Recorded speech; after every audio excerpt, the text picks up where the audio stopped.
Hi kids, here's the action, just fresh out of an old Shultz baby grand. And you can see how dirty these guys get. Let's blast some of that sucker out of there. Get that compressed air, blast that sucker out.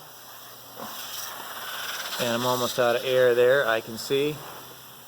But these things are still quite amazing. This is a Shultz baby grand.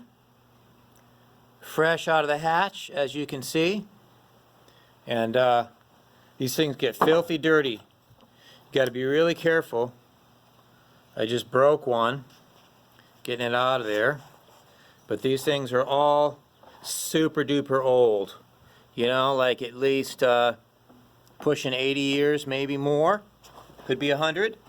Okay? So there you have the action. And all these keys are going to have to be resurfaced.